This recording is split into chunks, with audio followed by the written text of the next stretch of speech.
अस्सलाम वालेकुम बच्चों। अभी हमने का जो टॉपिक हमारा जो था तौहीद, उसमें हमने जो एक्सरसाइजेस की थी वो 2.2 पिछले हफ्ते की थी, 2.3 इस हफ्ते की थी और 2.4 भी करनी थी। ये लास्ट वीक चल रहा है, इसमें 2.4 भी करेंगे।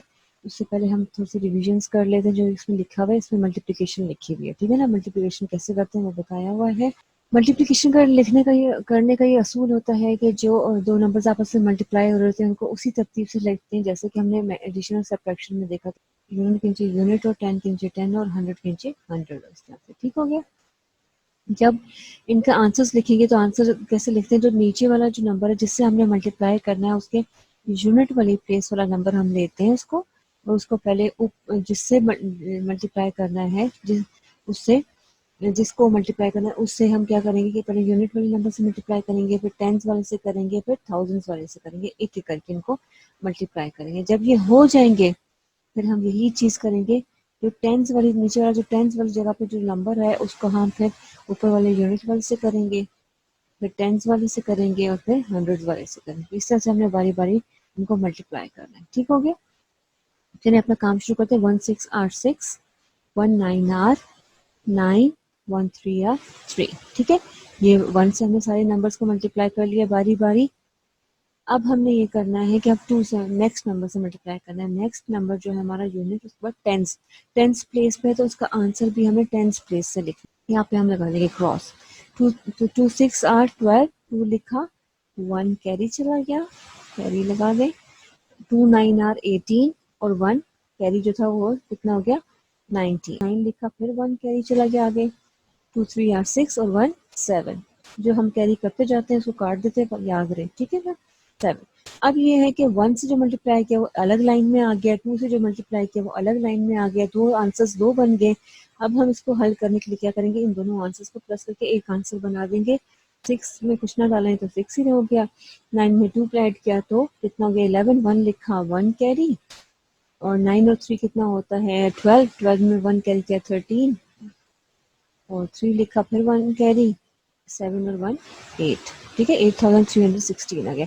इसी तरह से ये आपको प्रैक्टिस के लिए उन्होंने करके दिखाया, वैसे ऐसे हमें स्टेप बाय स्टेप इसको प्लस मल्टीप्लाई करना है। ठीक है, स्टेप्स यही आपने करने हैं। इसके अलावा एक ट्रिक भी यहाँ पे आपकी बुक में बताई हुई है, वो ट्रिक भी मैं आपको बता दी थी। इसमें करना क्या, दो नंबर्स को उन्होंने मल्टीप्लाई करके बताया हुआ है, 43 और 46 को।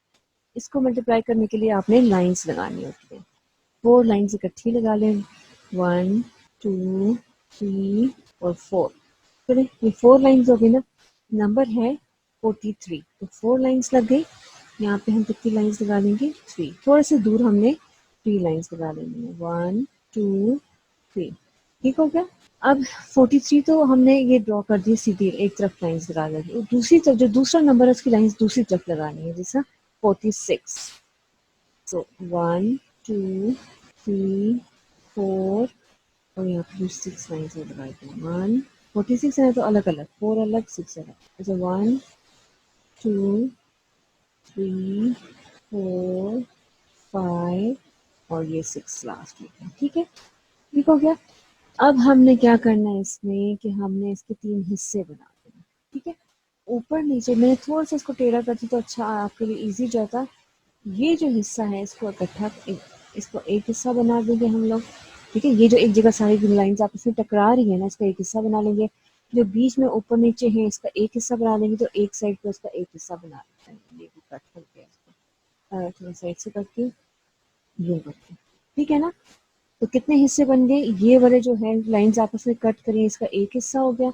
ये ऊपर नीचे जो लाइंस कट कर रही हैं ये इनके 2 हिस्से हो गए, और ये इसका तीसरा हिस्सा हो गया, तीसरा पार्ट हो गया इस पिक्चर का, ठीक है, इस पैटर्न का। अब हमने ये करना है कि हमने इनमें काउंटिंग करनी है।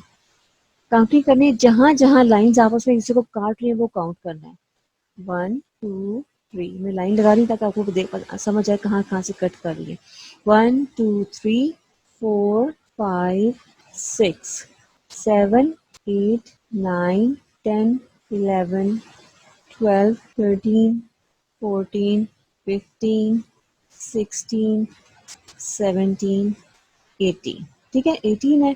यहाँ पे हम लिख लेंगे 8। 1 हमने सेकंड पोर्शन पे इसको ऐड कर दिया, कैरी चला गया। यहाँ पे देखिए 1 2 3 4 5 6 7 8 9 10 11 12 13 14 15 16 17 18 19 20 21 22 23 24। ठीक है, अब नीचे वाले को भी कर लेते हैं।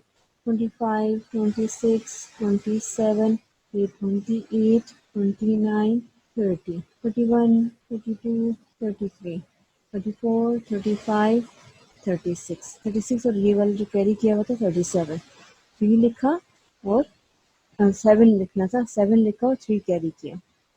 37 था ना, 7 लिखा 3 कैरी किया, जैसे आम कैरी हम लोग करते हैं। ठीक हो गया। अब इनको गिनो 1 2 3 4 5 6 7 8 9 10 11 12 13 14 15 16 और 3 क्या लिखे 16 क्या गया 17 18 19 19 लिखेंगे हम यहाँ पे। ठीक हो गया। ये बना ना 1978। ये इन्होंने इसको मल्टीप्लाई करके भी दिखाया है कि 1978 आ रहा है। ठीक है ना, मल्टीप्लाई करें टेबल्स के साथ या यूँ लाइंस लगा के, जहाँ जहाँ लाइंस कट करती हैं उनके प्रॉपर्ली हिस्से बनाकर इस शॉर्टकट से भी आप निकाल सकते हैं। सिर्फ ये है कि ये ना ज्यादातर कब अप्लाई होता है जब दो दो नंबर्स या दो से कम नंबर्स आपस में मल्टीप्लाई हो रहे होते हैं। ठीक है ना, 3 में ये फिर बहुत मुश्किल पिक्चर बन जाती है, उसको करना बहुत मुश्किल हो जाता है। आप ये ट्रिक भी ट्राई कीजिएगा मल्टीप्लाई के क्वेश्चंस में कि आपके आंसर्स ठीक आ रहे हैं, वो ट्रिक आपसे मैच करिए आपके आंसर से, तो आपको मजा आएगा। ठीक है, ये तो सिंपल मल्टीप्लिकेशन थी। अब वो प्रॉपर्टीज बता रहे हैं, जिस तरह से हमने एडिशन की प्रॉपर्टीज पढ़ी थी वही मल्टीप्लिकेशन की प्रॉपर्टीज भी मल्टीप्लाई में भी अप्लाई होती हैं। जिस तरह से हमने वहां पे पढ़ा था पहले, पढ़ा था हमने कम्यूटेटिव प्रॉपर्टी पढ़ी थी। वो commutative property with respect to addition थी, यानी कि एडिशन के हिसाब से थी। उसमें क्या था कि दो नंबर्स को आप जिस तरतीब से भी प्लस करें वो आंसर सेम ही आता है। इससे कोई फर्क नहीं पड़ता कि पहले को दूसरे में प्लस करें या दूसरे को पहले में प्लस करें। ठीक है ना, तो इसमें भी यही है, दो नंबर्स को आपस में मल्टीप्लाई करना, 5 को 4 से मल्टीप्लाई करें या 4 को 5 से मल्टीप्लाई करें, आंसर 20 ही आएगा। ठीक है ना, जैसा 4 5 आर 20 होता है टेबल में और 5 4 आर भी 20 होता है, तो ये दोनों में ये प्रॉपर्टी आती है। मल्टीप्लिकेशन में भी ये प्रॉपर्टी अप्लीकेबल है, आती है, और एडिशन में भी। और हमने एडिशन के चैप्टर में पढ़ा था कि ये जो प्रॉपर्टीज है कम्यूटेटिव प्रॉपर्टी और इससे की जो प्रॉपर्टीज है ये सब्ट्रैक्शन में नहीं अप्लाई होती। अब ये आ गई एसोसिएटिव प्रॉपर्टी, ये भी विद रिस्पेक्ट टू मल्टीप्लिकेशन है, यानी कि वो एडिशन के हिसाब से थी, ये मल्टीप्लिकेशन के हिसाब से। इसमें क्या था, उसमें हमें याद है कि 3 नंबर्स आपस में प्लस हो रहे थे, तो आपकी मर्जी कोई से 2 नंबर पहले प्लस कर लें और तीसरे नंबर को उसके बाद में प्लस कर लें, आंसर सेम आएगा। इसी तरह से ये मल्टीप्लिकेशन की है कि 3 नंबर्स को आपस में मल्टीप्लाई करना है, ए बी सी। चाहे तो बी सी को पहले मल्टीप्लाई कर लें, जो आंसर है उसको ए से मल्टीप्लाई कर लें, या ए को बी से मल्टीप्लाई करें, जो आंसर है उसको सी से मल्टीप्लाई करें। आंसर जो है दोनों तरह से एक ही आंसर आएगा। जैसे कि इसमें हम कर लेते हैं एग्जाम्पल, 6 3 और 1 को मल्टीप्लाई करना है, तो आपने 3 को 1 से मल्टीप्लाई किया 3 और फिर उसको 6 से मल्टीप्लाई कर लिया तो 6 3 आर 18। अगर आप उसको ऐसे कर लें कि पहले दो नंबर्स को पहले मल्टीप्लाई कर लें, 6 3 आर 18 और सी जो है वैसे ही आप तीसरा नंबर लिख लेते नीचे, तो जब तीसरे नंबर से मल्टीप्लाई किया 18 1 आर 18, दोनों तरह से आंसर बिल्कुल सेम आ रहा है। ये है हमारी प्रॉपर्टी, एसोसिएटिव प्रॉपर्टी। ठीक है ना। अब जीरो आइडेंटिटी हमने पढ़ा था ना कि जीरो से जब भी किसी नंबर में जीरो प्लस करते हैं हम लोग तो नंबर सेम रहता है। अब जीरो प्रॉपर्टी क्या है मल्टीप्लिकेशन की, कि जब भी हम किसी नंबर को जीरो से मल्टीप्लाई करते हैं तो आंसर जीरो आ जाता है। एडिशन में तो ये था कि जब भी हम किसी नंबर में जीरो प्लस करते हैं तो नंबर सेम रहता है। अब लेकिन जब जीरो से किसी नंबर को मल्टीप्लाई कर देते हैं तो नंबर खत्म हो जाता है, वो जीरो हो जाता है। ठीक हो गया। जैसे zero property of multiplication is that when any whole number is multiplied with zero we get zero as a result. ठीक है, जैसे कि जीरो को एक्स से मल्टीप्लाई करें, एक्स कोई भी नंबर हो सकता है तो आंसर जीरो आएगा। जैसे कि या 35 को जीरो से मल्टीप्लाई किया तो आंसर जीरो हो गया। ठीक है, अब आ रही है इसमें एक नई प्रॉपर्टी आ रही है, इसका नाम है डिस्ट्रीब्यूटिव प्रॉपर्टी। डिस्ट्रीब्यूटिव प्रॉपर्टी ये है कि उसमें डिस्ट्रीब्यूट किए हुए चीजों को बांटा हुआ है। ठीक है ना, उसमें क्या है कि आपके पास 3 नंबर है, ठीक है ना, वो प्लस भी हो रहे हैं और मल्टीप्लाई भी हो रहे हैं। नंबर्स आपके पास में कोई दे देते 5 और ये मल्टीप्लाई हो रहा है, मैं ब्रैकेट्स में लिख लेती हूँ, बीच में कोई साइन नहीं है, इसका मतलब ये मल्टीप्लाई हो रहा है 3 + 2। 5 अगर हम यही रहने दें और 3 और 2 को प्लस कर लें तो 3 और 2 कितना होता है 5, ठीक है ना। फिर 5 ब्रैकेट बाहर आ गई, 5 और 5 को आपस में मल्टीप्लाई किया तो ये बन गया 25, ठीक है ना। आंसर ये आ गया ना। इसी तरह से अगर यूं कर लें कि हम ब्रैकेट का मतलब है कि 5 जो है ब्रैकेट दोनों से एक ही रिलेशन कायम है उसका ना, दोनों पर एक ही अमल कर रहा है। 5 जो है वो मल्टीप्लाई 2 से भी हो रहा है, 3 से भी हो रहा है। अगर हम यहाँ पे ब्रैकेट्स खोल दें तो 5 जो है अब किससे मल्टीप्लाई होगा, 2 से भी मल्टीप्लाई, पहले 3 है, 3 से मल्टीप्लाई होगा और फिर जो है प्लस की जगह पे प्लस ही आएगा। फिर 5 को जो है हमें मल्टीप्लाई करना पड़ेगा 2 से। 5 मल्टीप्लाई बाय 3 क्या होता है, 5 3 आर 15 और प्लस की जगह प्लस आ गया, 5 2 आर 10, ठीक हो गया। अब क्या हुआ, इज इक्वल टू की जगह इज इक्वल टू ही रख लेते हैं और 10 और 15 कितने होते हैं 25, ठीक है। दोनों तरह से आंसर सेम आ रहा है, ठीक है। ये होती है डिस्ट्रीब्यूटिव प्रॉपर्टी और इसमें ये होता है कि दो नंबर जो हैं वो कोई नंबर्स आपस में प्लस भी हो रहे होते हैं और मल्टीप्लाई भी हो रहे होते हैं। ये इस तरह की कोई इनकी रिलेशन बन रही होती है, ठीक हो गया।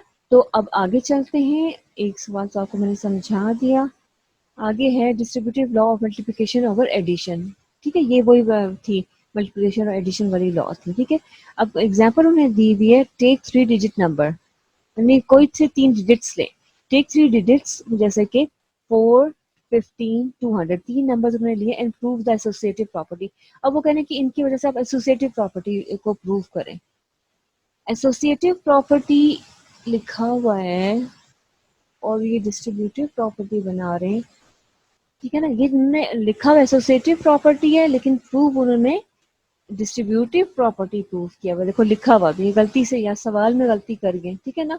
इन्होंने जो किया वही समझ लेते हैं कि 200 प्लस 4 किया इन्होंने, ठीक है ना, मल्टीप्लाई बाय 15, ठीक है, और तीसरे नंबर से उसको मल्टीप्लाई किया। इसका ये मतलब है कि जो 15 है वो 4 से भी मल्टीप्लाई हो रहा है और 200 से भी मल्टीप्लाई हो रहा है। इसको जब हम खोल के लिखेंगे तो कैसे होगा, 15 मल्टीप्लाई बाय 200 प्लस की जगह प्लस आ गया 15 मल्टीप्लाई बाय 4, ठीक है ना। फिर इसको सॉल्व किया हुआ इन्होंने, एक तरफ से 200 मल्टीप्लाई बाय 200 प्लस 4 204 होगा ना, मल्टीप्लाई बाय जब उन्होंने किया 15, 204 मल्टीप्लाई बाय 15 तो 3060 आ गया। इसमें उन्होंने किया है कि 200 को जब 15 से मल्टीप्लाई करते हैं तो आंसर आता है 3000, 15 को जब 4 से मल्टीप्लाई करते हैं आंसर आता है 60, जब दोनों को प्लस करेंगे तो 360, दोनों तरह से सेम आंसर आता है। इन्होंने प्रूव करते हुए लिखा हुआ नहीं है, ठीक है। अच्छा, इसी तरह से उन्होंने कहा कि 3 नंबर्स हैं, ये आपके पास प्रूव द डिस्ट्रीब्यूटिव प्रॉपर्टी। फिर आपने उन्होंने कहा कि डिस्ट्रीब्यूटिव प्रॉपर्टी को प्रूव करें, वो फिर दोबारा से उन्होंने वही किया हुआ है। थोड़ा सा मुश्किल हो जाता है तो उन्होंने उसके 2 हिस्से कर दिए, लिख के उसको अलग अलग सॉल्व किया हुआ है। दोनों तरह से हम सॉल्व कर सकते हैं।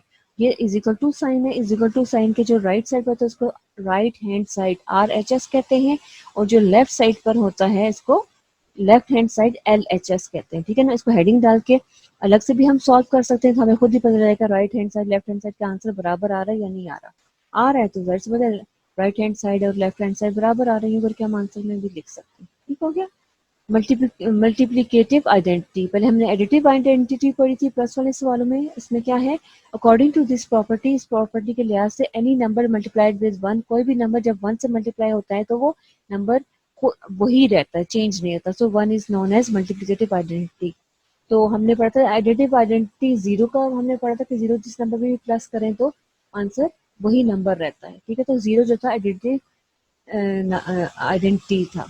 तो मल्टीप्लिकेटिव आइडेंटिटी में क्या है कि 1 को जिस नंबर से मल्टीप्लाई करें वही नंबर सेम रहता है, तो 1 जो है मल्टीप्लिकेटिव आइडेंटिटी हो गया। इसके बाद इन्होंने डिवीजन बताई गई, डिवीजन कैसे करते हैं, जिस नंबर को डिवाइड करना होता है वो अंदर लिखते हैं, जिस नंबर से डिवाइड करना होता है उसको बाहर लिखते हैं। इसको डिवाइजर बोलते हैं, इसको डिविडेंट बोलते हैं। और जो बाहर नंबर उसका टेबल पढ़ते रहते हैं। हाँ अलबत्ता ये कि जहाँ से हम एक एक दो नंबर है तो यहाँ से भी 2 नंबर ले लेंगे। 2 नंबर का डिवाइजर है तो डिविडेंड से भी हम पहले 2 नंबर ले लेंगे और उसको हम टेबल पढ़ेंगे कि 12 के टेबल में कौन सा नंबर इससे छोटा आता है, उससे बड़ा नंबर नहीं ले सकते। जिस तरह 12 5 बार 60 आता है, ऊपर 64 था तो हमने 12 5 बार 60 ले लिया, 12 6 पे हम गए ही नहीं, ठीक है। तो जब हमने ले लिया तो उसके बाद जो भी नंबर आते हैं उनको ऊपर नीचे माइनस कर देते हैं। तो 4 में से 0 निकालना तो 4 बच गया, 6 में से 6 निकाला 0 लिखने की जरूरत नहीं है तो 4 बच गया था। और 8 भी हमने नीचे उतार दिया नेक्स्ट स्टेप, ठीक है ना। अब ये 48 बन गया, तो हमने 12 का टेबल जब 4 से पढ़ा तो 12 4 और 48 होता है, तो खत्म हो गया, ये पूरा पूरा हल हो गया। अब कभी कभार यहाँ पे रिमाइंडर बच जाता है, कभी रिमाइंडर बचता नहीं है, कुछ भी नहीं बचता, ठीक है ना। तो ये पूरा पूरा डिवाइड हो गया। 12 जो है 54 से टेबल पे 54 आर 648 होता है, ठीक है। या 648 को 12 में डिवाइड करें तो आंसर 54 आ रहा है, ठीक हो गया। तो ये होगी आपकी डिवीजन। डिवीजन, अच्छा एक और चीज़ मैं आपको बता दूं कि मल्टीप्लिकेशन एडिशन सब्ट्रैक्शन में हमने नंबर्स ऊपर नीचे लाइन से लिखे थे, यूनिट के नीचे यूनिट, 100 के नीचे 10 के नीचे 10, 100 के नीचे 100, और वो लेफ्ट साइड से शुरू करते हल करना, राइट साइड की तरफ जाते हैं, वो तीनों इसी तरह से हमने कर रहे थे। लेकिन इसमें डिवाइड के सवालों में क्या होता है कि जिस तरह से लेफ्ट से राइट की तरफ जाते हैं, उसमें राइट से लेफ्ट की तरफ आते हैं, इसमें लेफ्ट से राइट की तरफ जाते हैं, ठीक है। जैसे इंग्लिश लिखी जाती है उसी तरह से इसको हल करते हैं। उन तीनों सवालों में जिस तरह से उर्दू लिखी जाती थी, उर्दू की तरह से उनको हम सीधी तरफ से लेके उल्टी तरफ लेके जाते थे, ठीक हो गया। ये भी हो गया। अब 2.4 एक्सरसाइज है, इसमें इन्होंने कहा हुआ है कंप्लीट द फॉलोइंग, और प्रॉपर्टी का नाम भी लिखें। फिल इन द ब्लैंक्स दी हुई है और प्रॉपर्टी का नाम भी लिखने के लिए कहा हुआ है। अब हम देख लेते हैं प्रॉपर्टी कौन सी है। दो नंबर आपस में मल्टीप्लाई हो रहे हैं, फिर उसके बाद तीसरा नंबर भी उनसे आपस में मल्टीप्लाई हो रहा है, ठीक है ना। तो ये कौन सी प्रॉपर्टी है, ये हमने पढ़ा था कि ये जोड़ने वाली प्रॉपर्टी है, एसोसिएटिव प्रॉपर्टी, ठीक है ना। एसोसिएटिव प्रॉपर्टी ऑफ मल्टीप्लिकेशन है, दो नंबर्स को मल्टीप्लाई किया, इनका जोड़ा बना दिया, जो आंसर आएगा उसको तीसरे नंबर से मल्टीप्लाई कर दिया, ठीक है। तो हमने 3 को 5 से मल्टीप्लाई किया, आंसर आएगा तो 6 से मल्टीप्लाई करेंगे, या हम ये कर लेते हैं कि 5 और 6 को, यहाँ यहाँ पे क्या आएगा फिल इन द ब्लैंक्स में 5, 5 को 6 से मल्टीप्लाई करें, जो आंसर आएगा उसको 3 से मल्टीप्लाई करें, आंसर सेम ही होगा, ये दोनों चीजें आपस में बराबर ही आएंगी, ठीक है। तो ये थी हमारी डिस्ट्रीब्यूटिव एसोसिएटिव प्रॉपर्टी। अच्छा ये कौन सी प्रॉपर्टी है, हाँ जिसमें मल्टीप्लाई और प्लस दोनों आ रहे होते हैं, वो हमें पता है कि वो डिस्ट्रीब्यूटिव प्रॉपर्टी होती है। इसका यहीं से नाम याद कर लिया, 3 पहले 1 से मल्टीप्लाई होगा, फिर 3 4 से मल्टीप्लाई होगा, ठीक है ना। तो 3, अच्छा इन्होंने यहाँ पे फिर गलती की हुई है, यहाँ पे जो है ये 3 जो है पहले 1 से, 2 कहाँ से आएगा, 2 है ही नहीं इस सवाल में, कि ये गलती से इनसे हो गया है। 3 मल्टीप्लाई बाय 1, यहाँ पे 1 होगा, 2 नहीं होगा, ठीक है ना। और 3 मल्टीप्लाई बाय 4, यहाँ पे 3 नहीं होगा, 1 नहीं होगा, यहाँ 3 होगा, उन्होंने अपनी कुछ गलती कर दी लिखते में, ठीक है ना, प्रिंटिंग में कोई गलती हो गई। तो ये थी distributive property of multiplication over addition. ये है फोर्थ वाला, 4 multiply by dash is equal to dash multiply by 7। इसका मतलब ये होगा कि दो नंबर्स को तरतीब आपस में जैसे भी मल्टीप्लाई करें आंसर सेम आएगा। इसमें भी उन्होंने कोई गलती की है, 4 मल्टीप्लाई बाय 7 या 7 मल्टीप्लाई बाय 4, इनकी तरतीब चेंज करनी थी ना, हमने कुछ यूं करना था, कुछ गलती कर दी है इसमें, ठीक है ना। तरतीब चेंज करनी है, 4 मल्टीप्लाई बाय 7 या 7 मल्टीप्लाई बाय 4, आंसर सेम होगा। अगली जो है उसमें तीनों नंबर्स मल्टीप्लाई हो रहे हैं, क्वेश्चन नंबर 5, तो ये कौन सी प्रॉपर्टी होगी, एसोसिएटिव प्रॉपर्टी। उससे अगला सवाल है, उसमें मल्टीप्लाई भी हो रहे हैं प्लस भी हो रहे हैं।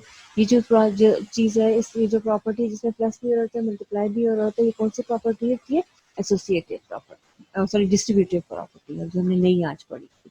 इसमें हमने एडिशन में इसकी कोई प्रॉपर्टी नहीं पढ़ी। इस तरह से बच्चों आपने इनके नाम लिखने और इन प्रॉपर्टीज के, और उनके बाद क्या करना है, प्रॉपर्टी पूरी भी करनी है, ठीक है। उसके बाद है prove and identify the property. फिर आपने ये करना है कि फिर वो सवाल दिए हुए, एक प्रॉपर्टी का नाम लिखना है कौन सी प्रॉपर्टी है, और इसको हल करना है। जैसे 2 multiply by 9 is equal to 9 multiply by 2, ये कम्यूटेटिव प्रॉपर्टी हो गई ऑफ मल्टीप्लिकेशन की। और इसमें क्या है, 2 9 आर 18 और 9 2 आर 18, बस ये हल करके लिख। इस तरह से आपने प्रॉपर्टीज के एग्जाम्पल से सोच सोच के आपने खुद ये सवाल करने और व्हाट्सएप करना है, ठीक हो गया। क्वेश्चन नंबर 3 है, what should be added to 49 to get 137। 149 में क्या हम ऐड करेंगे तो 137 आंसर आएगा। हम क्या करेंगे, 137 में से 49 निकाल देते हैं, क्योंकि टोटल नंबर तो 137 है ना, उसमें 49 एक हिस्सा है, उसका दूसरा हिस्सा क्या होगा, ठीक है, निकाल के देख लेते हैं। 7 में से 9 निकालेंगे, क्या आएगा, निकल ही नहीं सकता, हम इसको 2 बना देंगे, इसको 17 बना देंगे, तो 17 में से 9 निकालो तो क्या बचा 8, और उसके बाद क्या हुआ, 2 में से 4 नहीं निकल सकता, तो ये जुड़ जाएगा, 12 बन जाएगा। तो 12 में से 4 निकालेंगे, 4 क्या आंसर आया 98। यानी कि हम 49 में 98 और ऐड करेंगे तो ये 137 हो जाएगा। What should be subtracted from 4000 3429 to get 2530? तो इसमें से कितना हम निकालेंगे तो इतनी रकम बन जाएगी। तो जाहिर सी बात है हम इन दोनों को माइनस करके देख लेते हैं, जो आंसर आएगा वही आंसर होगा इसका। Divide the largest 2 digit number, सबसे बड़ा दो डिजिट नंबर कौन सा होता है? 99। उसको हमने डिवाइड करना है by the prime even number. Prime और इवन नंबर कौन सा है? 2। इनको हमने 2 से डिवाइड करना है। 2 को हम बाहर लिखेंगे और 99 को अंदर लिखेंगे। ठीक है ना? इस तरह से आपने ये करना है सवाल। ठीक है, इजी है ये बहुत ज़्यादा। Find the largest 4 digit number, सबसे बड़ा 4 डिजिट नंबर कौन सा होता है? 9999। ठीक है ना? इसको क्या करना है? Which is exactly divided by 40। तो इसको 4 डिजिट नंबर सबसे बड़ा ये है, इसको हम 40 से डिवाइड करने के लिए डिवाइड करके हम देख लेंगे। जो रिमाइंडर बचेगा, अगर ये पूरा तो डिवाइड नहीं होगा, जो रिमाइंडर बचेगा वो हम इससे माइनस कर देंगे। ठीक है ना?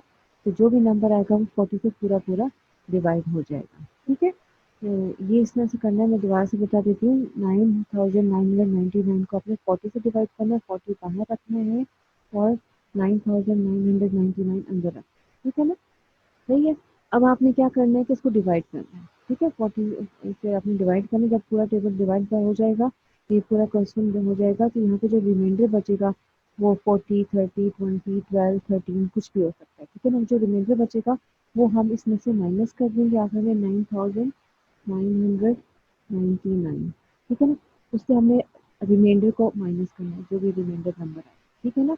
माइनस करेंगे तो वो एग्जैक्ट नंबर होगा जो 40 से डिवाइड होता होगा, क्योंकि रिमाइंडर वही बचा जो एक्स्ट्रा नंबर है ना। रिमाइंडर हम जब इस नंबर से निकाल देंगे तो वो हमारे पास आंसर आ जाएगा। तो ये आपकी एक्सरसाइज हो जाएगी मुकम्मल इससे। और हम इसका जो सेकंड पार्ट है वो भी देख लेते हैं। Fill the blanks. The number which are divisible by 2 are called, जो नंबर 2 से डिवाइड हो जाते हैं उनको क्या कहते हैं? Even numbers. ठीक है, उनको क्या कहते हैं? Even numbers. ठीक हो गया। टू रिप्रेजेंट सेट, सेट को रिप्रेजेंट करने के लिए of dash numbers we use P. कौन से सेट होते हैं इनको रिप्रेजेंट करने के लिए हम पी यूज करते हैं? ठीक है। In addition zero is called, zero को क्या कहते हैं? Additive identity. Additive identity. ठीक है ना? स्मॉलेस्ट प्राइम नंबर इज, सबसे छोटा प्राइम नंबर क्या है? 2। Dash is called multiplicative identity in whole numbers. किसको मल्टीप्लिकेटिव आइडेंटिटी कहते हैं होल नंबर्स में? जीरो को, प्राइम नंबर्स को। प्राइम नंबर के सेट को हमने पी से रिप्रेजेंट करते हैं। According to distributive law of multiplication over addition, अगर तीन नंबर्स हो, दो जो हो वापस या माइनस हो रहे हो और फिर वो किसी तीसरे नंबर से मल्टीप्लाई हो रहे हो, तो ये किसके बराबर होते हैं? ये हमने पढ़ा था कि या तो उन दोनों नंबर्स को अलग अलग हम उसी नंबर से मल्टीप्लाई कर लेते हैं। यानी कि ए को मल्टीप्लाई कर रहे हैं हम बी के साथ, बीच में प्लस हो तो प्लस लिखते हैं, माइनस हो तो माइनस लिखते हैं। अभी बी और सी के दरमियान माइनस है तो ये माइनस लिख देंगे। फिर हम क्या करेंगे? ए को मल्टीप्लाई कर देंगे सी के साथ। ठीक है ना? इनको तोड़ के लिखेंगे, तोड़ के इनको अलग अलग मल्टीप्लाई कर। ठीक है, आगे है टिक द करेक्ट आंसर। आपको कुछ ऑप्शन दी हुई है, उनमें से जो ठीक ऑप्शन है उसको आपने टिक करना है। अच्छा जी, इसको कर लेते हैं। Which one is composite number? Prime numbers के अलावा जो नंबर्स होते हैं वो कौन से नंबर्स होते हैं? कॉम्पोजिट नंबर्स होते हैं। तो इनमें से कौन सा कॉम्पोजिट नंबर है? 2 जो प्राइम नंबर है ना, 3 भी प्राइम नंबर है, 7 भी प्राइम नंबर है। कौन सा कॉम्पोजिट नंबर है? 1। Sum of two whole numbers is always, दो नंबर्स को जब हम प्लस करते हैं तो वो क्या होते हैं हमेशा? आंसर क्या होगा? प्राइम नंबर होगा, ऑड नंबर होगा, इवन नंबर होगा, होल नंबर होगा, होल नंबर होगा। Additive identity is, additive identity किसको कहते हैं? 1 को। Number which is not divided by 2 is called, जो नंबर 2 से डिवाइड नहीं होता उसको क्या कहते हैं हम? Odd number. 2 जो होता है वो ऑड नंबर होता है, वो 2 से कभी डिवाइड नहीं होता। फर्स्ट प्राइम नंबर इज, सबसे पहला प्राइम नंबर कौन सा है? 2। अब थोड़े से आपके पास डेफिनेशंस और शॉर्ट क्वेश्चंस आए हुए हैं, ये भी पेपर में आते हैं। आंसर दी फॉलोइंग क्वेश्चंस हम इधर कर लेते हैं। Why is zero called an additive identity? Zero is called additive identity because when zero is added to any whole number the answer is the same whole number, यानी कि zero जब भी किसी भी होल नंबर में हम add करते हैं तो आंसर वही होल नंबर ही रहता है, जीरो का मतलब है कुछ भी नहीं ऐड हुआ। What is associative law of addition? Associative law of addition क्या है? The sum of three numbers is always the same, यानी कि तीन नंबर्स का, तीन जो नंबर्स होते हैं उनका जो हम प्लस करेंगे तो आंसर हमेशा सेम रहेगा, और इससे कोई फर्क नहीं पड़ता irrespective of the way they are grouped, इससे कोई फर्क नहीं पड़ता कि कैसे कैसे ग्रुप किया गया, यानी कि कौन से दो नंबर्स को पहले प्लस किया गया, उसके बाद कौन सा तीसरा नंबर उसमें प्लस किया गया। Define whole numbers. Whole numbers are the numbers starting from zero to infinity, यानी कि जहाँ तक गिनती जाती है वहां तक, तो वो क्या होते हैं? होल नंबर्स होते हैं, यानी कि जीरो से लेके जहाँ तक गिनती होगी ये तमाम नंबर्स होल नंबर्स होंगे। एक और डेफिनेशन भी है, zero plus all the natural numbers are whole numbers. Zero तमाम नेचुरल नंबर्स, और साथ में क्या है, सिर्फ इसमें एक फर्क है कि जीरो भी है इसके साथ। Zero plus all the natural numbers are whole numbers, that is example में आप लिख सकते हैं वन टू, जीरो से लेके जहाँ तक गिनती है आप लिख दें, डॉट डॉट डाल दें। What are the prime numbers? Prime numbers are the numbers, prime numbers वो numbers होते हैं that are only divisible by one and the number itself, जो अपने आप से डिवाइड होते हों और वन से डिवाइड होते हैं, यानी किसी और टेबल में वो नंबर्स ना आते, किसी और नंबर से वो डिवाइड ना हो। वो कौन कौन से हैं? 2 3 5 7 11, आगे जहाँ तक जा देंगे, ठीक है, डॉट डॉट डाल दिया। What is additive property? Additive property क्या होती है? When zero is added to any whole number, जब जीरो किसी भी होल नंबर में डाला जाता है the answer will be the same whole number, तो आंसर वही सेम होल नंबर होता है, इसे एडिटिव आइडेंटिटी के एडिटिव प्रॉपर्टी कहते हैं। मैथ्स की टर्म में भी लिख सकते हैं, जीरो प्लस फोर एग्जाम्पल है ये, is equal to four plus zero, zero में कोई नंबर डालें या किसी नंबर में जीरो डालें, आंसर वही सेम नंबर रहता है, यानी कि फोर। ठीक हो गया। What is the distributive law of multiplication over addition? वो क्या है कि तीन नंबर्स हैं आपके, दो नंबर आप उसमें प्लस हो रहे हैं, तीसरे नंबर उनसे मल्टीप्लाई हो रहा है, तो आप इसको यूं भी कर सकते हैं कि इसको हल करने के लिए दोनों नंबर्स को प्लस, जो प्लस हो रहे हैं प्लस कर लें, आंसर को ए से मल्टीप्लाई कर लें। ये भी कर सकते हैं कि ए को पहले बी से मल्टीप्लाई करें और फिर ए को सी से मल्टीप्लाई करें, और इन दोनों के नंबर्स को बीच में प्लस लिख के बाद में प्लस कर दें। ठीक है, ये है distributive law of multiplication over addition. आखिरी क्वेश्चन है, what is multiplicative identity? One is called multiplicative identity, या one is multiplicative identity because when one is multiplied to any whole number, जब वन किसी भी होल नंबर से multiply किया जाता है, the answer is the same whole number, तो answer वही होल नंबर होता है, वही होल नंबर जो है आंसर आता है। ठीक है, कोई फर्क नहीं पड़ता उस नंबर में।